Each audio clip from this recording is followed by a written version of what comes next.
Hi, I'm Paul Sage. Hi, I'm Nick Conkle. Hi, I'm Dan Crenshaw. And we're here to talk about the group gameplay in Tamriel. Yeah, so here what we're looking at is an overland boss monster. One of the things we looked at is the fact that people at first really kind of like to get their legs, so to speak, under them by playing alone. And so what we wanted to do is provide friction elements to really get people involved in playing with other people, because we don't want to force you to play with others. We want to give you encouragement. So we opened up here with Sorcerer's Crystal Shard, kind of stun the guy right off. I'm the healer there, just went into lightning form. We'll do it again. Yeah. So that's going to reduce my damage. So I usually pop that when the boss has turned to target me. You see me blocking there as he unleashed his AoE. I popped the healing ward, or steadfast ward, on my buddy Eric there, since he was getting focused by the boss. And now I'm just spamming. Yeah, Mage's when he gets to Fury. low health, it's time for Mage's Fury. So we have Pretty furious. You know, the execute abilities in our game are really useful and very popular. So when you get a boss down to a certain health threshold, everyone kind of just goes into execute mode and try and finish them off as fast as you can. This is trying to find a group member, and the fact that, you know, we don't want you to, we want to make sure that the world is big, and therefore we put lots of exploration points, but we don't want to artificially keep you from people by making it to where, you know, it takes an hour to get to somebody. So we have fast travel mechanisms where you can use either these way shrines, which is what you're seeing here, or you know, if you're actually in the group, you can teleport to that nearest group member, which may put you at a way shrine just because we have to put a safe place. But the idea is to get you with your group members as fast as possible. Yeah, and being able to just pop open your map, click on that way shrine, and instantly teleport there anywhere that you've already discovered. It's really nice.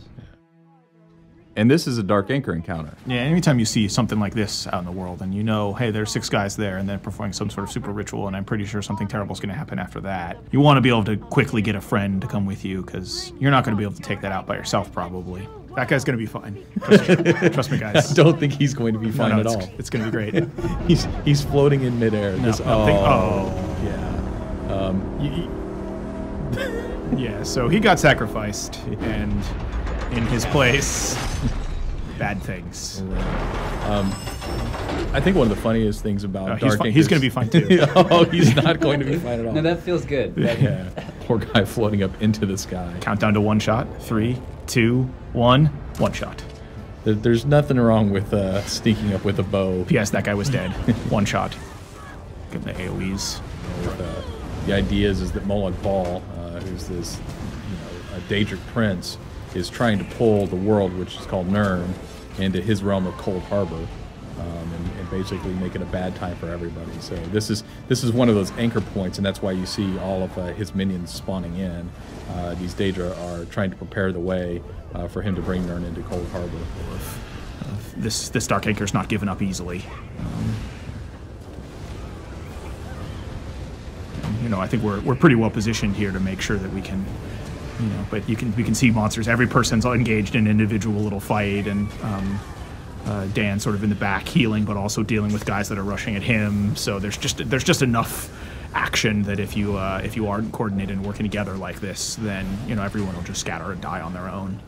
So, you know, Dark Anchor's really started to take off when we introduced the mechanics of you know, the switches there, or the pinions that you have to release, and you have to decide, okay, which one of us is going to go stop fighting the monsters to go run over and hit the pinions. It just added, you know, a few more interesting decision points in the gameplay there. Yeah, I really like the feel of it versus how, like, it used to feel more like an arena, you know, a game style, and this is more like Ball's trying to defend himself, throwing everything he's got at you, and you sort of have to just deal with all the problems, and they're just coming constantly. Probably want to protect the healer there. Yeah, there you go. Oh, is that the crystal mortar there? I love that one. Yeah, I really like just how it's just a continuous wave of all kinds of terrible things from all kinds of terrible Daedric enemies, right? And, you know, and because of that unpredictability, you want to make sure you bring a you know, really flexible party and build to the situation. You know, when we switch back and forth between first person and third person, you know, I know a lot of the guys around here like to play in third person just because of the situational awareness, but almost every time I'll play in first person just because I really like the level of detail it provides, and some of the cues are easier to read actually. I like the bow first person in particular too. There's something about the aiming that feels very good to me when I play that way versus in Melee. A lot more often I like to play in third person. I think something worth pointing out too about what you're seeing on screen right here is it's the Dragon Knight Firestaff build, but he's wearing heavy armor. So it's kind of an unusual combination, right? There isn't really an archetype that fits with per se. It's a little mage, it's a little battle mage. And it's just something that people found on their own. It wasn't necessarily something we built the game around. It was a build that emerged naturally when people sort of found the synergy between the Firestaff and some of the Dragon Knight abilities. So it's pretty popular, and it's also quite survivable. You can see him both tanking and dishing out some pretty solid AoE damage. So I really think my Clan Fear is beating us all. Yeah, Clan Fear, that thing's doing work. Get it done, Clan Fear. Yeah, he's taking on that Storm Mage knock. Oh, that was the Templar Spear. Yeah, spearing him for days there. Ability. You know, I think if you're playing the Bow Templar, certainly that spear ability that knocks him down. Yeah, it's pretty cornerstone. Yeah, is very helpful. And then if you take the bow ability, which is Scatter Shot, you've got another knockdown, so you can take on 3 opponents pretty easily.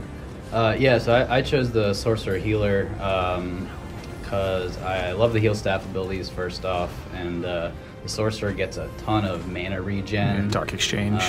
Yeah, and the Dark Exchange ability, which basically lets me sacrifice stamina, which as a healer I'm not using a whole lot, right. To regen both health and mana. So yeah. just awesome all around. Well, speaking of sacrifices, yeah. we have this have this going on. You know, for practice being illegal, Daedric worship sure does play a lot. It's awfully prevalent. Yeah. This is a harvester. You can see that there's a little orb on the side of your screen there that just got exploded. That will gradually restore health if you don't stop it from getting to the harvester. That's sort of how you take her down. And there's 4 of them that spawn, and you have to take them out before they get to her. Ooh, nice dodge. Yeah, that was a pretty sweet dodge roll. I think a harvester is actually one of our unique Daedra for Elder Scrolls Online, correct? Yeah, I think so.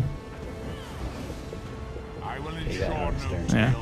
So that's at the end of all the waves, or all the sort of continuous waves. There's one giant boss, and then you get the opportunity to knock out the thing for good, which is what's happening here. And you can see like it was a really bad place. The world was warped around this, and after you take it out, it sort of returns to normal. You know, the skies go back to clear.